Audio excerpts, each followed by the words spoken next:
ॐ अखण्डानन्दसम्बोधो वन्दनाद् यस्य जायते गोविन्दं तमहं वन्दे चिदानन्दतनुं गुरुं शङ्करं शङ्कराचार्यं केशवं बादरायणं सूत्रभाष्यकृतौ वन्दे भगवतो पुनः पुनः ईश्वरो गुरुरात्मेति मूर्तिभेदविभागिने व्योमव्याप्तदेहाय दक्षिणामूर्तये नमः। ओम शांति शांति शांति।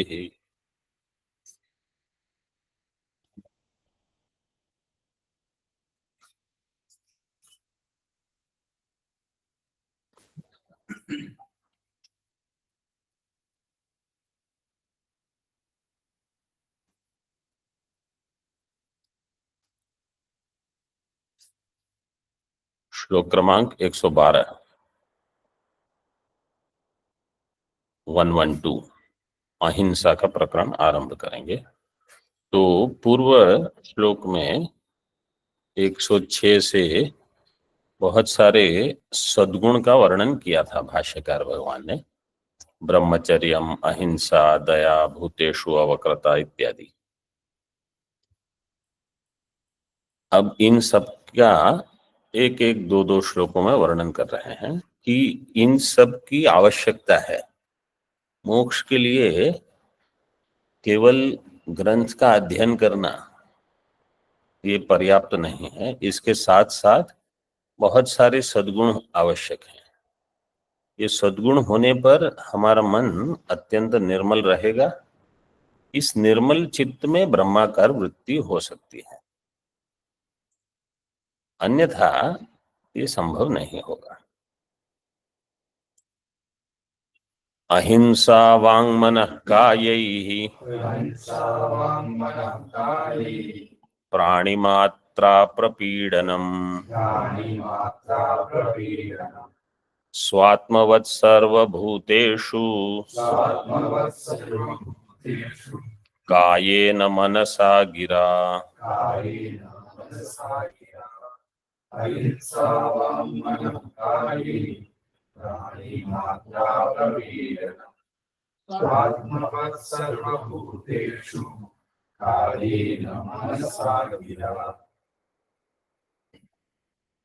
वांग मनः कायैः प्राणी मात्र अप्रपीडनम अहिंसा, अहिंसा का लक्षण कर दिया।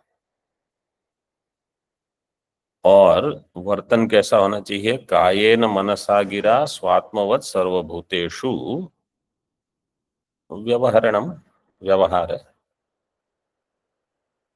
दो अलग अलग पंक्तियां, दो वाक्य है अलग। वांग मन काय के द्वारा प्राणी मात्र को पीड़ा नहीं देना, यह है अहिंसा। और उनसे व्यवहार कैसे करना? जैसे मैं अपने आप से व्यवहार करता हूं। स्वात्मवत् सर्वभूतेषु, कायेन मनसा गिरा मतलब काय वांग मन के द्वारा जैसा मैं अपने आप से व्यवहार करता हूं अथवा अन्यों से मैं कैसे व्यवहार की आशा करता हूं मेरे प्रति, ऐसा व्यवहार मैं अन्य के लिए करूं। तो मैं ये नहीं चाहता कि कोई मेरी निंदा करे, तो इसका अर्थ क्या है? मुझे किसी की निंदा नहीं करना। मैं ये नहीं चाहता कि कोई मुझ पर हिंसा करे, मतलब शारीरिक स्तर पर, तो मुझे भी ये नहीं करना है। इस प्रकार वर्तन रहना, ये है अहिंसा।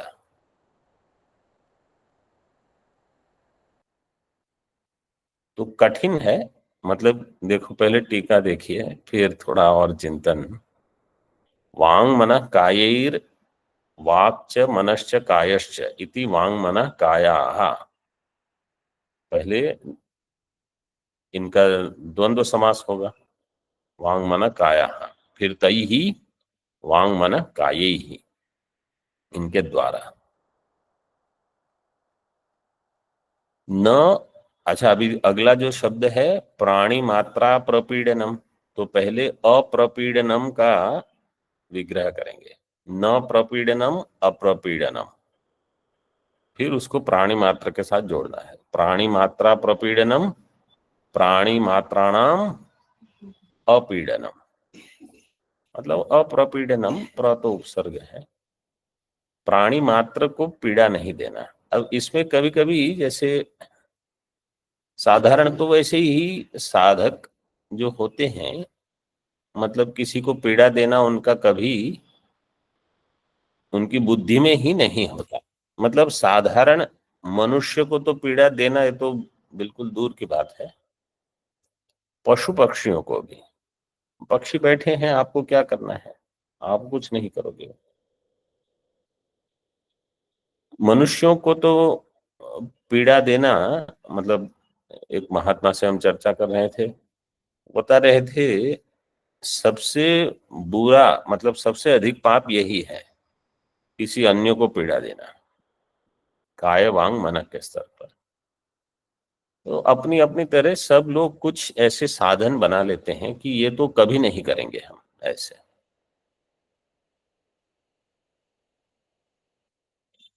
केवल इसमें मतलब अपवाद के रूप से बताऊंगा, समझो मच्छर काट रहे हैं, अब वो भी प्राणी मात्र है, अब उनका आप क्या करोगे?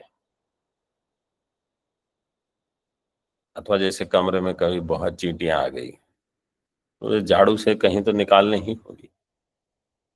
तो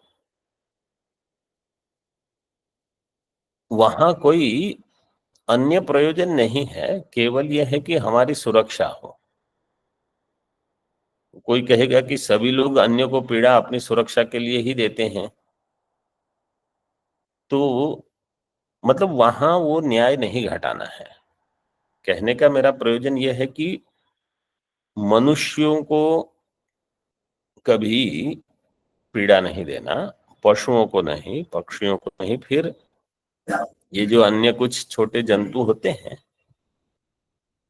उनको अगर कभी आवश्यक हो तो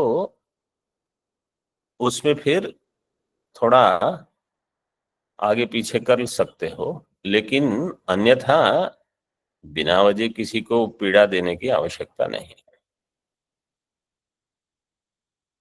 अहिंसा परमो धर्म इति स्मृति है, क्योंकि अहिंसा ही परम धर्म है। इससे क्या होगा, हमारा मन बिल्कुल शुद्ध रहेगा। आप देखिए, किसी को अगर अन्य कोई तो हिंसा नहीं करेगा, ये वाणी जो है वही करती है ज्यादा। वाचा हिंसनम वाग हिंसा, हकार का घकार कैसे हो जाएगा? हाँ, ऑनलाइन वाले बताइए। हो हंते। नहीं, वहां उससे कैसे होगा हकार का घकार? वो तो हन धातु में, यहाँ तो हिंसा का हिंसा जयो हो अन्यतरस्याम, उससे हो जाएगा। दुर्भा वाग हिंसा क्या है? दुर्भाषणम पारुष्यम, मतलब कटु वचन बोलना, अथवा पौरुष, पारुष्य का अर्थ है ये कठोर वचन, यही है दुर्भाषणम। इसमें समझो आपसे कोई वरिष्ठ है, गुरु स्थानीय है, वो तो कठोर वचन बोल ही सकते हैं कुछ समझाने के लिए, कुछ बताने के लिए, उनका बुरा नहीं मानना है। आपको अपने समकक्ष अथवा अपने से जो वरिष्ठ हैं उनके प्रति ऐसा वाग व्यवहार नहीं करना, दुर्भाषणम पारुष्यम इत्यादि। ये वाचा हिंसनम न हो। दूसरा मनसा हिंसनम द्वेषो असूया, मन के द्वारा हिंसा क्या है? द्वेष करते रहना। असूया का लक्षण क्या है? हाँ, पर गुणेशु दोष दोषाविष्करणम, दोष दर्शनम, ऐसे तो दोष वहां देखते रहना, जिनमें गुण है यह है असूया, ऐसा न हो। अन्य के प्रति जहां द्वेष भाव होता है, ये ऐसे हैं वैसे हैं ऐसे वैसे हैं, बुद्धि ऐसा करती रहेगी, उसको अभिव्यक्ति नहीं देना, बुद्धि को अथवा मन को वहीं ताड़ देना कि नहीं ये तुम क्या कर रहे हो। इस प्रकार इस हिंसा को रोका जा सकता है। और कायेन हिंसनम ताड़नम, शरीर के द्वारा जो हिंसा है वो ताड़नम, तीनों का अभाव जहां। एतेषां त्रयाणाम अभावो अहिंसा।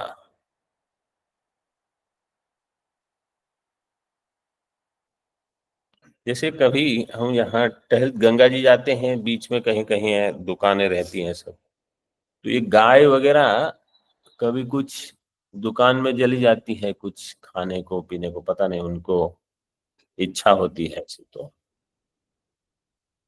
तो जब गाय वगैरह वहां जाते हैं तो आप देखना वो लोग उनको केवल लाठी ऐसे दिखाते रहते हैं, कोई कोई मारेगा नहीं। ज्यादा से ज्यादा मैंने देखा कोई पानी थोड़ा डाल देता है उन पर, तो पानी से चली जाती है होंगी। और अथवा कुछ मतलब आवश्यक देने जैसा है तो दे देते होंगे। मतलब कायिक रूप से उनकी भी हिंसा नहीं करना, केवल ऐसे दिखा देते हैं कि जाओ जहां से ऐसे। तो ये तभी होगा जब बहुत सालों का ऐसा अभ्यास बना हुआ है, संस्कार ही ऐसे बने हुए हैं। मतलब एक दिन हम उठ गए और सीधे, ऐसा नहीं होगा। अहिंसा तो आपने बहुत सालों से इसका अभ्यास किया हो तब होगा। एतेषां त्रयाणाम अभावो अहिंसा। प्रत्युत कायेन मनसा गिरा सर्वभूतेषु स्वात्मवत् व्यवहरणम। प्रत्युत का अर्थ क्या है? मतलब बल के, हम जैसे हिंदी में कहते हैं, ऐसा तो नहीं करना, हिंसा नहीं करना, बल्कि क्या करना है? कायेन मनसा गिरा, काय वांग मन के द्वारा सर्वभूतेषु स्वात्मवद व्यवहारण, सभी भूतों में ऐसे ही व्यवहार करना जैसे मैं अपने प्रति व्यवहार की अपेक्षा करता हूं। तो वह गीता का श्लोक उद्धृत किया है, आत्मौपम्येन सर्वत्र समम पश्यति अर्जुन सुखम वा यदि वा दुखम सयोगी परमो मत। मतलब ये कैसा है, हमसे जो वरिष्ठ हैं उनको तो आपको मान सम्मान देना ही है, वहां तो मतलब कोई दो राय ही नहीं है। हमसे जो समवयस्क है अथवा अध्ययन में समान है अथवा हमसे कम है, उनके प्रति कैसा व्यवहार हो, ऐसा हो जैसे मैं किसी अन्य से अपने लिए अपेक्षा करता हूं। तो हम अपेक्षा करते हैं कि कोई मुझे दुख न दे, कोई मेरी निंदा ना करे। सबसे अधिक हम यही चाहते हैं कि हमारी कोई निंदा ना करे, कोई हमारे लिए अपशब्द का व्यवहार न करे। तो बस यही हमको उनके लिए करना है, ये भगवान का आदेश है। ये छठे अध्याय में आता है। अब प्रश्न कोई ये कर सकता है, जैसे ये है, आगे भी एक श्लोक आएगा, जैसे स्थित प्रज्ञ के लक्षण है, तो ये स्थित प्रज्ञ के लक्षण अथवा योगी के लक्षण जो है, ये ज्ञानी के लिए है कि साधक के लिए है? जैसे ये पंक्ति, ज्ञानी को इसका जीवन में अमल करना है कि साधक को करना है? साधक स्वामी जी। तो अगर हम कहेंगे ये साधक के लिए है, तो अभी वो मुक्त नहीं हुए, मतलब अभी तो ये यात्रा में है। तो ये प्रश्न कभी, जैसे खासकर स्थित प्रज्ञ लक्षण जैसे हैं, वशे ही यस्येन्द्रियाणि तस्य प्रज्ञा प्रतिष्ठिता, जो इंद्रियों को वश में करेगा उसकी प्रज्ञा वश में होगी, अगले श्लोक में आएगा वो। तो ये कौन करेगा? जिसको परोक्ष ज्ञान तो हो चुका है और कहीं न कहीं इनको प्रतिबंध है। उनके लिए ये साधना हो जाएगी, और जो ज्ञानी है उनके लिए तो ये उनका लक्षण बन जाएगा कि वो ऐसे ही रहेंगे। इसलिए भगवान भाष्यकार वहां देते हैं, सिद्धस्य लक्षणानि साधकस्य साधनानि। सिद्ध के जो लक्षण है वो साधक के लिए साधन बनेंगे। तो जो ज्ञानी है उनके लिए उनका स्वभाव ही हो गया क्या, कि वो सभी के प्रति ऐसे ही व्यवहार करेंगे जैसे वो अपने आप के प्रति करते हैं, अथवा अपने प्रति अपेक्षा करते हैं। अपेक्षा भी कोई नहीं करता ज्ञानी, लेकिन वो किसी की निंदा नहीं करेंगे। आत्मौपम्य ने इसका वहां भाष्य में दिया है, उपमीयते अनया इति उपमा, फिर तस्याभाव औपम्यम, और फिर आत्मनो औपम्यम आत्मौपम्यम तेन आत्मौपम्येन, इस प्रकार से वहां विग्रह दिया है। मतलब स्व ही जिसकी उपमा बनेगी। आत्मा उपमा मतलब मैं देवदत्त से कैसा व्यवहार अपेक्षा करता हूं, बोले जैसा मैं करता हूं, मैं ही उपमा बन जाऊंगा उसके लिए। तो देवदत्त को इस समय समझो किसी ने कुछ कह दिया तो कैसा दुख होगा, वैसे ही होगा जैसे इस वाक्य का प्रयोग किसी ने मेरे प्रति किया तो मुझे कैसा दुख होगा। मतलब अपने आप को उपमा लेकर हम व्यवहार करेंगे। भगवान कहते हैं ये योगी परम योगी है। सुखम वा यदि वा दुखम स योगी परमो मतः। परम योगी बनने के लिए मतलब योग का अर्थ ये है कि हमको अन्यों के प्रति कैसे व्यवहार करना, इति। जहां हमसे कोई मतलब शिष्य है अथवा अन्य है जो हमसे नीचे है, और उनको कभी कुछ कहना हो तो आप कह सकते हो, लेकिन उनमें उस वाक्य में इसको भी समझ लो। देखो हमने पहले कहा अहिंसा परमो धर्म।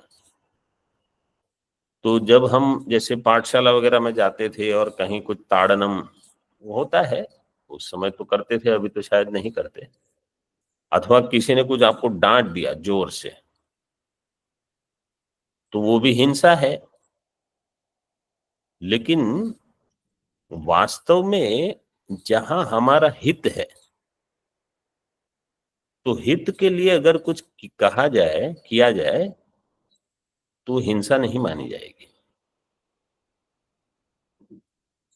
तो वहां परम धर्म क्या है, हमारा हित, हित के लिए जो बताया जाए वो हिंसा में नहीं गिना जाएगा। तो जब हमको कोई आचार्य कुछ कहते हैं या किसी ने कुछ डांट दिया या कुछ कह दिया, तो अगर हमारे अच्छे के लिए है तो वहां हमारा हित है, वो हिंसा नहीं कर रहे हैं।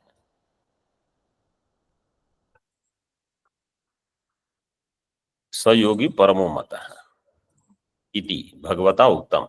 तथा च आत्मवदेव परानपि पश्यत युद्धम त्यजत स्पर्धाम त्यजत इति अन्य आचार्यैरपि उक्तम। ये पंक्ति कांची कामकोटि के जो परमाचार्य थे, ये उनकी एक कृति है। वो क्या कहते हैं, मतलब एक वाक्य है उसमें से, आत्मवदेव परानपि पश्यत, अन्य को कैसे देखना, आप आत्मवत, पश्यत, पश्यत मध्यम पुरुष लोट बहुवचन का प्रयोग है, और युद्धम त्यजत स्पर्धाम त्यजत। युद्ध का अर्थ है कि मानसिक युद्ध हम करते हैं अन्य से। शारीरिक स्तर पर तो कोई युद्ध नहीं करेगा आजकल, वो तो मतलब त्याग, उसका तो त्याग करना ही है। मानसिक स्तर पर न युद्ध करना है किसी से, न स्पर्धा करनी है।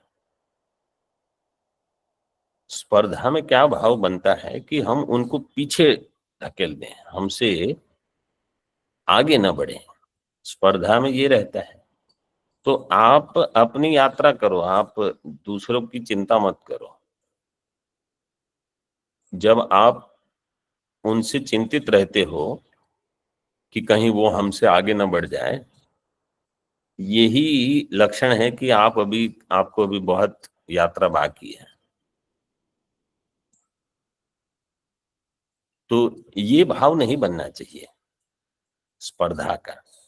हम साधक हैं, बाह्य जगत में स्पर्धा हो वो अलग है, अध्यात्म जगत में स्पर्धा नहीं होती।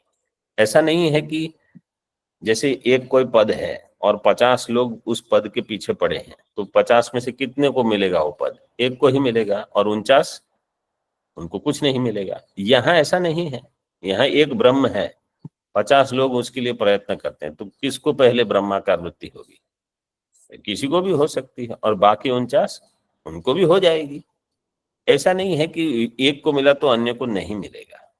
तो यहाँ ये स्पर्धा की क्या आवश्यकता है? सबको मिल जाएगा। वास्तव में तो सब पहले से ही ब्रह्म है।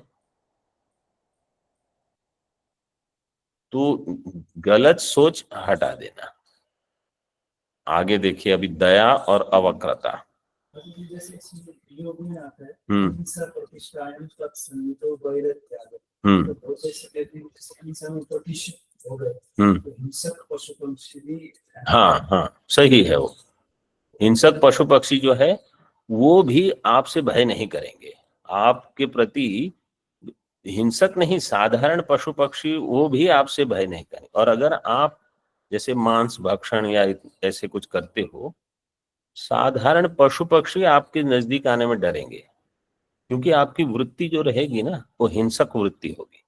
तो प्रतिष्ठित प्रतिष्ठित होने के बाद है कि प्रोसेस में मतलब हाँ, प्रोसेस मतलब साधना काल में धीरे धीरे इसका फल आपको दिखेगा। ऐसा नहीं है कि साधना जब पूरी हो जाए तब ही फल मिलेगा। वो तो जैसे जैसे आप साधना करोगे ऐसे फल मिलेगा। ऐसा कहते हैं जैसे सुरक्षा की आवश्यकता नहीं अन्य पशुओं से भी यदि तक आप साधना में हाँ, और अगर जैसे कुछ हो भी गया, जैसे कोई महात्मा, बहुत सारे महात्मा जो जंगलों में रहते हैं, उत्तरकाशी में ही, मतलब पहले महात्मा, जैसे हमने सुना है पाणिनि महर्षि जी का, अभी मैंने थोड़े समय पहले ही सुना था, उत्तरकाशी में कोई महात्मा थे और वहां वो भालू वगैरह आते हैं, तो हो सकता है ऐसा। तो आप वैसे भी समझो वहां से बच जाओगे कैसे भी करके, फिर तो मृत्यु नहीं आएगी क्या? वो तो आएगी ही आएगी, कि ऐसे नहीं आएगी तो ऐसे आ जाएगी। तो अगर समझो ऐसा कुछ हो गया, इसका अर्थ ये नहीं है कि वो पहले हिंसक थे और उन्होंने पशुओं का कुछ किया होगा, ये आवश्यक नहीं है। केवल इतना है कि अगर हम ऐसी साधना कर रहे हैं तो हमारी वो हिंसक वृत्ति नहीं होगी, उसका प्रभाव पशुओं पर भी हो जाएगा। साधारण मनुष्य तो जैसे किसी का वाणी वर्तन देख के उनको लगता है कि ये हिंसक है व्यक्ति, और किसी का वाणी वर्तन देख के हमको लगता है कि नहीं, इनसे हमको कभी भय नहीं रहेगा। तो सन्यासी का तो मुख्य लक्षण ही यह है कि अभय देना सबको। सन्यास का एक अर्थ ही घटाया है अभयम।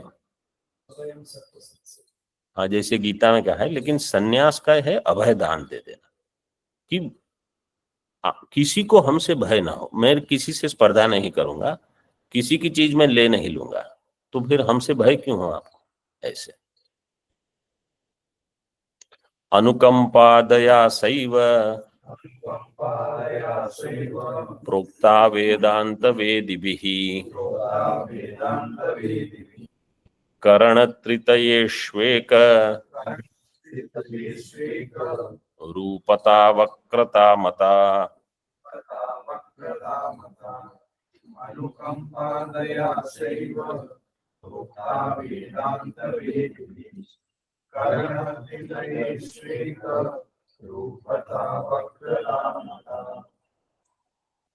दो सद्गुण का वर्णन है इसमें, अनुकंपा और दया। नहीं, अनुकंपा अथवा दया और अवक्रता। वेदांत वेदिभिः अनुकंपा सा अनुकंपा एव दया प्रोक्ता। वेदांत वेदिभिः सा एव दया प्रोक्ता। और दूसरा, कर्ण त्रितयेषु एकरूपता अवक्रता मता। तो सीधे ही अन्वय है। मतलब साधक में दया भी चाहिए, अवक्रता भी चाहिए।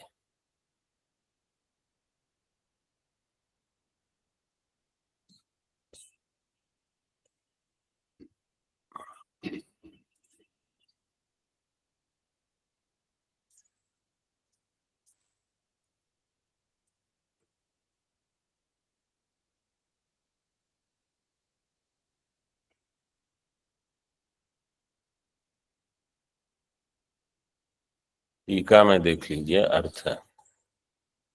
वेदांत वेदी भी ही, इसका समास का विग्रह नहीं दिया है। इसका विग्रह कैसे करेंगे?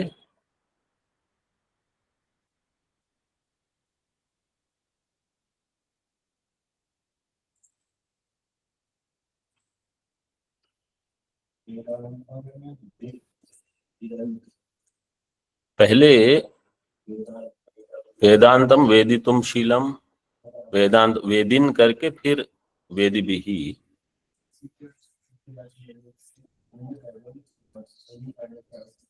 हाँ, मतलब वेदिन वेदितुम शीलम यस्य इति वेदांत वेदी, वेदांतम विदन्ति इति। इस वेदांत वेदी भी की प्रातिपदिक क्या होगी? वेदिन। पहले वो बनाना पड़ेगा। हाँ?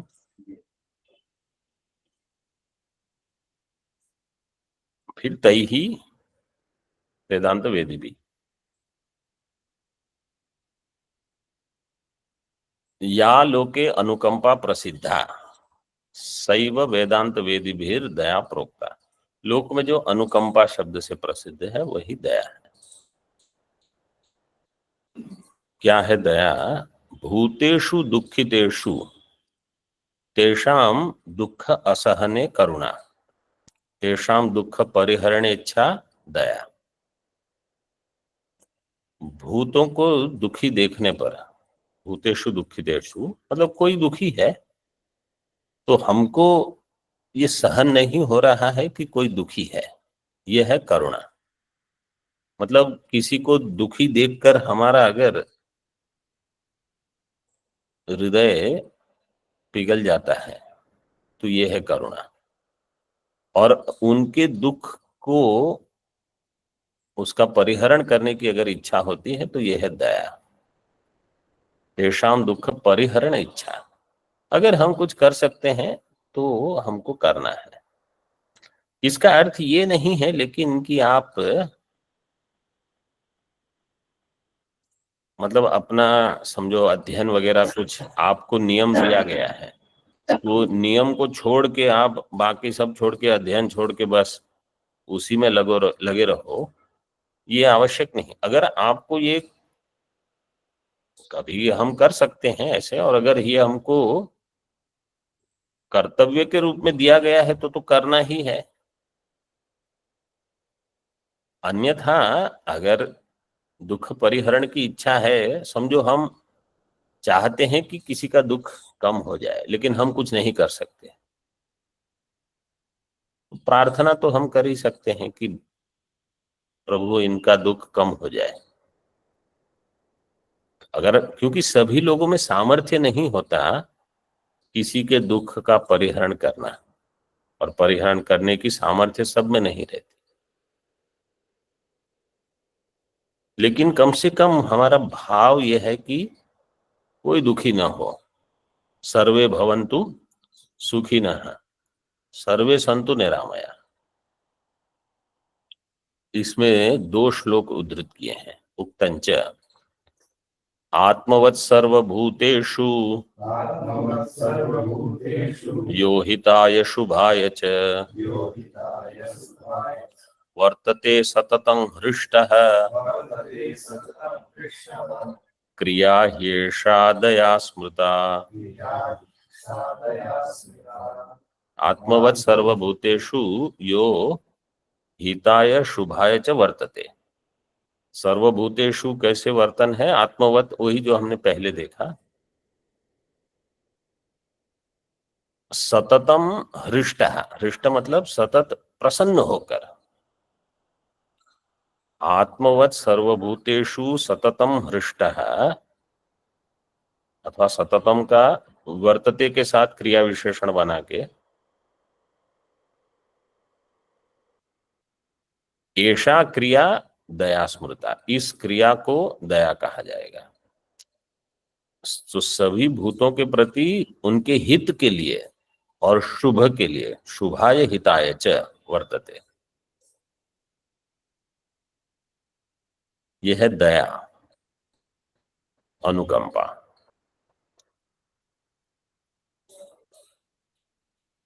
सन्यासियों को ये साधारण होता है, सहज होता है, लेकिन अगर वो आपको अनेक कर्म में लगा देता है तो सन्यासियों के लिए ये आवश्यक नहीं है। साधक स्तर पर सन्यासी तो क्या कहेगा कि हम इनको ज्ञान दान देके अभय करेंगे, और तो क्या, आप हम कोई दुखी है तो हम क्या करेंगे उनके लिए? हमको बताएंगे कि आप भोक्ता नहीं हो। वेदांत यही बताता है कि कर्तृत्व भोक्तृत्व ही समस्त दुखों का कारण है। अन्य कुछ क्रिया से अगर उनके समस्या का समाधान हो सकता है तो कर सकते हैं।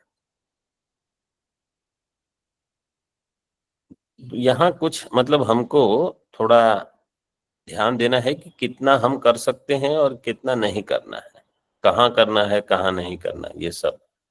क्योंकि समाज में ऐसा कभी दिन नहीं आएगा कि लोगों की समस्या सबकी सब समाप्त हो गए, ऐसा तो होगा नहीं। किसी न किसी को कभी ना कभी तो समस्या रहेगी ही रहेगी।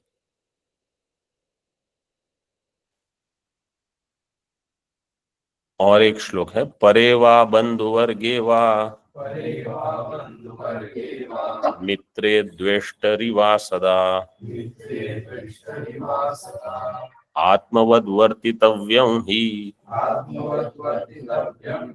दयैषा परिकीर्तिता। परे वा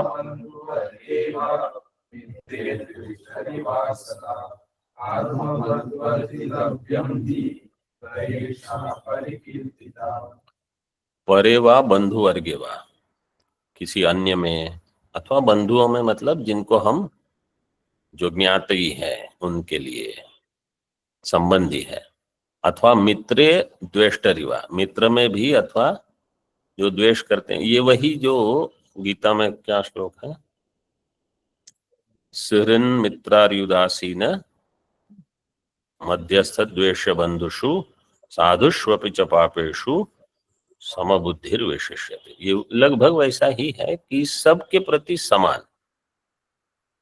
यहाँ केवल ये कहा है कि इन सब के प्रति आत्मवत वर्तितव्यम। देखो ये सब का मूल यही है, आत्मवत वर्तनम, आत्मवत वर्तनम, आत्मवत वर्तितव्यम ही दया ऐसा। जैसे हम अपने प्रति व्यवहार करेंगे, हम अपनी निंदा कोई करेगा? नहीं करेगा। कोई अपने आप को ताड़न करेगा? नहीं करेगा।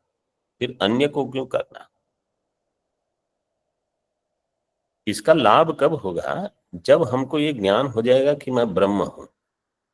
ब्रह्म का कोई स्थूल शरीर नहीं है, कोई सूक्ष्म शरीर नहीं। तो ब्रह्म के लिए सारे स्थूल शरीर समान है। इसी प्रकार जब मैंने पहले से ये साधना की है कि मेरे लिए सारे स्थूल शरीर समान है, तो बाद में फिर कठिन नहीं रहेगा ये। मतलब हम सोच सकते हैं, जैसे भाष्यकार के जीवन में ऐसा हुआ था कि वो कपालिक आया था और उसने कहा कि आपका शरीर मुझे चाहिए, और कुछ जो भी यज्ञ आगादि उसको करना था। वो भाष्यकार ने कहा कल प्रातः काल आ जाइए, हो जाएगा ये काम। मतलब इतनी सरलता से, इतनी सहजता से। क्यों? क्योंकि इस देह में ऐसा अहम भाव नहीं है। मैं एक और पाठ में बता रहा था, अहम ब्रह्मास्मि, ये वृत्ति जो है, ज्ञान जो है, ये ज्ञान का सबसे पहला परिणाम क्या होना चाहिए? देह में आत्मभाव छूट जाए। मतलब मैं ब्रह्म भी हूं और मैं देह वाला भी हूं अथवा देह भी हूं, ये दोनों वृत्ति एक साथ नहीं रहेगी।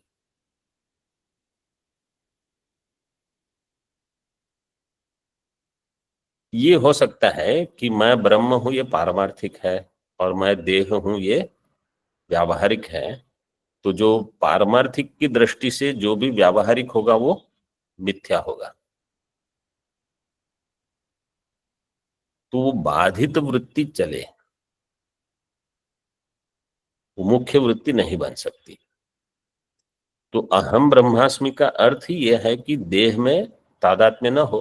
तो ये जितने जो सद्गुण हैं, ये देह में तादात्म्य काटने के लिए ही सीढ़ियां हैं।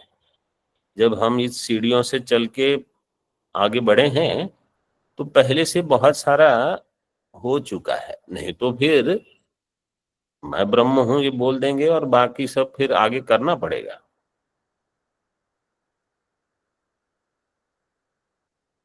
इसमें ये जो प्रसिद्ध है कथा है वशिष्ठ जी की और विश्वामित्र जी। विश्वामित्र जी, वशिष्ठ जी को तो सभी लोग ब्रह्मर्षि मानते थे, मतलब ब्रह्म जानने वाले ऋषि, ऐसे ब्रह्मज्ञानी ऋषि। और विश्वामित्र जी को स्वीकार नहीं किया गया था। वो ये तपश्चर्या करते थे, वो करते थे।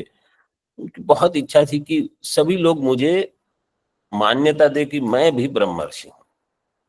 बहुत तपश्चर्या की। फिर मतलब ये एक भाव होता है, ये दृष्टांत कथा का जो है कि सब लोग उनको क्यों इतना महत्व देते हैं, उनको क्यों स्वीकार करते हैं। मैं भी इतनी साधना कर रहा हूं, मैंने देखो कितना त्याग किया है, मुझे क्यों नहीं स्वीकार किया जाता।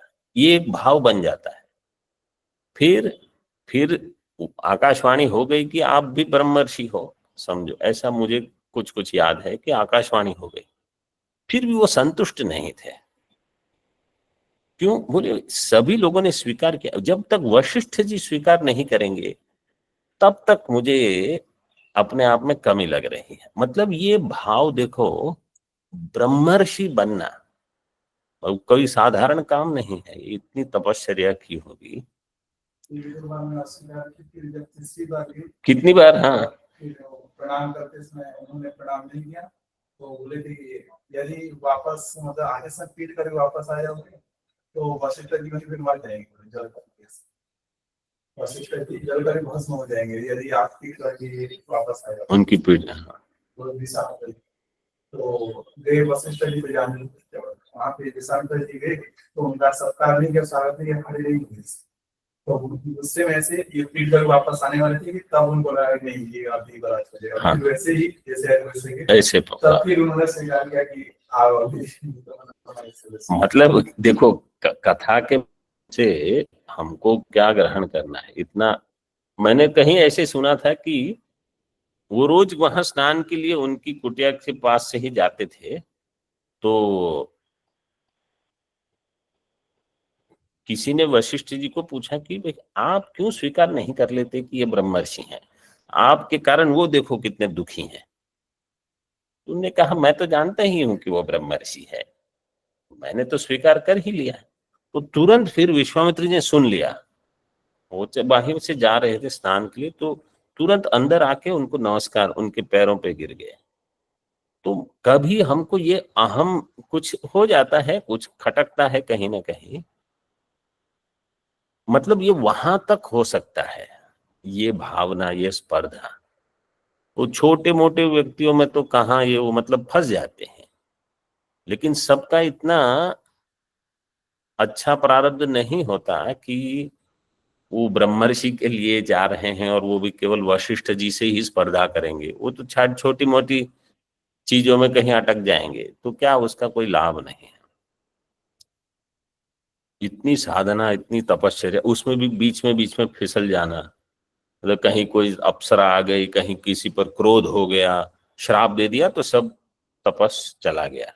अब वहां ये बताया है कि एक किसी व्यक्ति के प्रति कुछ श्राप दे दिया कि इनका बुरा हो जाए, बस आपका जो इतना तपस इकट्ठा हुआ था वो गया। तो ये हमको बहुत संभाल के रहना है। जैसे आप बोल रहे थे ना कि उस समय ये याद आ जाए कि नहीं ये करूंगा तो फिर सब का सब हमारा इकट्ठा किया हुआ पुण्य गया। यही बहुत अभ्यास करने के बाद होता है। तो इसमें दूसरी एक चीज क्या है, मतलब हम पाठ ये ले सकते हैं। देखो वशिष्ठ जी में वो ब्राह्मण शरीर था उनका, उनको जन्म से ही इतना सत्व था। विश्वामित्र जी का क्षत्रिय शरीर था, उनको प्रयत्न करना पड़ा इतना। मतलब किसी में ये स्वाभाविक रहता है और किसी को स्वाभाविक नहीं होता, उनको बहुत तप करने के बाद ही प्राप्त होगा। तो ये भी कहीं हम देखते हैं उनमें ये है, मुझ में ये क्यों नहीं, अथवा मुझ में जो है वो उनको क्यों नहीं, वो सबका अलग अलग है। आत्मवद वर्तितव्यम ही दयेशा परिकीर्तिता, ये दया है। इति या करण त्रितेषु एक रूपता सा अवक्रता मता। अब दूसरा सद्गुण है अवक्रता। त्रिविध करणेन, तीन प्रकार के करण, त्रिविध करणेन ज्ञानेन्द्रियाणि कर्मेन्द्रियाणि अंतःकरणञ्च संगृहीतानि। त्रिविध करणेन ज्ञानेन्द्रियाणि संगृहीतानि कर्मेन्द्रियाणि अंतःकरणञ्च संगृहीतम्।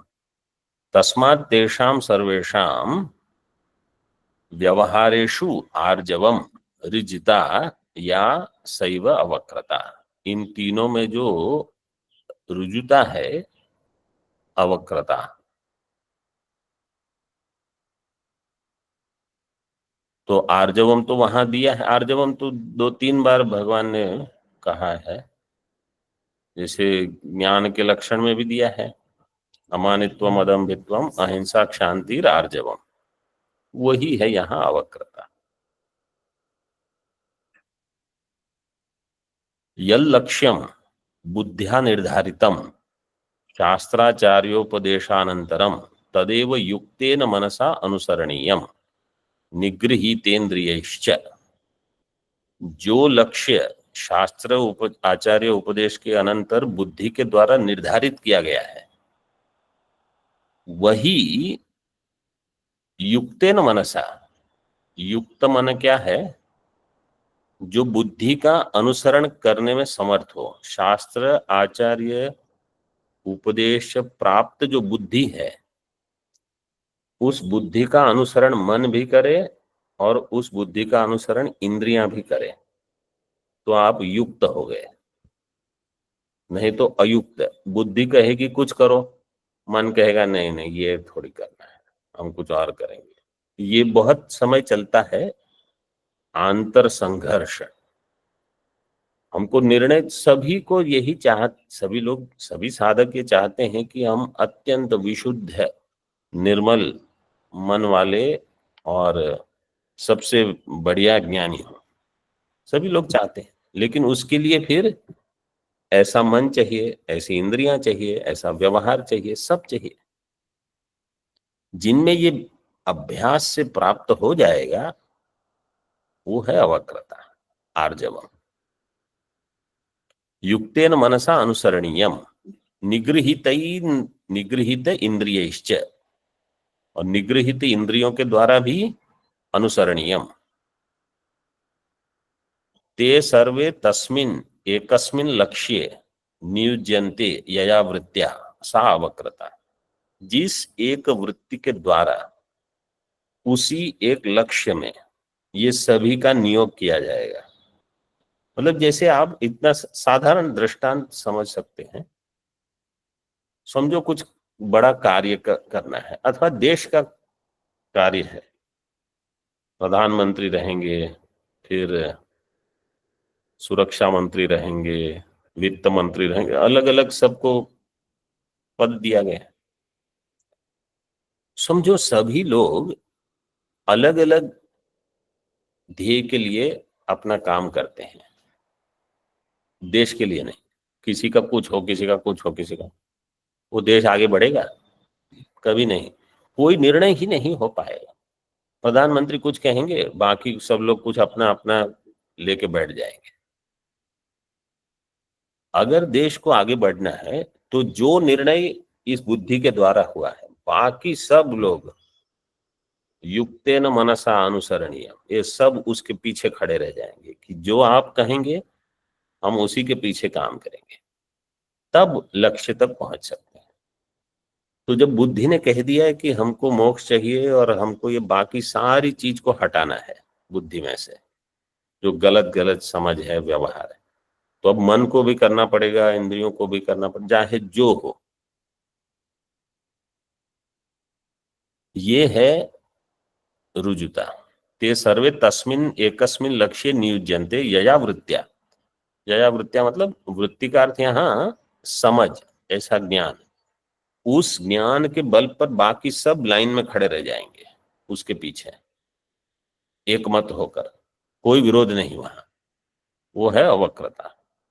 इसमें कठोपनिषद की श्रुति है, श्रुतेश्च यस्तु विज्ञानवान भवति युक्तेन मनसा सदा तस्येन्द्रियाणि वश्यानि सदश्वा इव सारथे। युक्तेन मनसा, मन कैसा हो?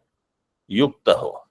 किसके साथ? विज्ञानवान बुद्धि के साथ युक्त होकर, और उसकी इंद्रियां भी अगर वश में हो, जैसे जैसे सदश्व, फिर उनके लिए हो जाएगा। विज्ञान सारथिर्यस्तु मनः प्रग्रहवान नरः सो ध्वन पारमाप्नोति तद विष्णु हो परमं पदम। उनको हो जाएगा, नहीं तो नहीं होगा। तस्यैव प्रज्ञा प्रतिष्ठिता भवति इति गीतासु उक्तम्। तस्माद् यस्य महाबाहो निगृहीतानि सर्वशः इंद्रियाणि इंद्रियार्थेभ्यस्तस्य प्रज्ञा प्रतिष्ठिता। तो यहां भी जिसकी इंद्रिया निगृहित तो है, लेकिन किसके लिए है वो?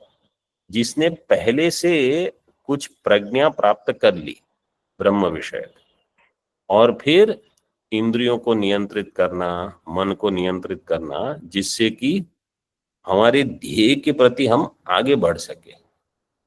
नहीं तो ध्येय कुछ है और बाकी इंद्रियां कहेंगी हम तो अपना काम करेंगे, तो फिर प्रज्ञा प्रतिष्ठित नहीं होगी। तो मैं स्थित प्रज्ञा कैसे हो सकता? ऐसे जैसे यहाँ आश्रम में भी अगर हम रहते हैं तो नियमों का पालन जितना हो सके उतना करना, और फिर जहां नहीं हो सकता है तो अंतर संघर्ष होगा कि भाई ये मैं क्यों नहीं कर सकता। तो जितना प्रयास हम करते रहेंगे उतनी ब्रह्मनिष्ठा के प्रति हमारी गति हो जाएगी।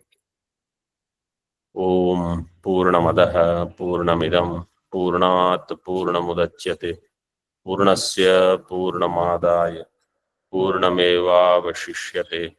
ओम शांति शांति शांति।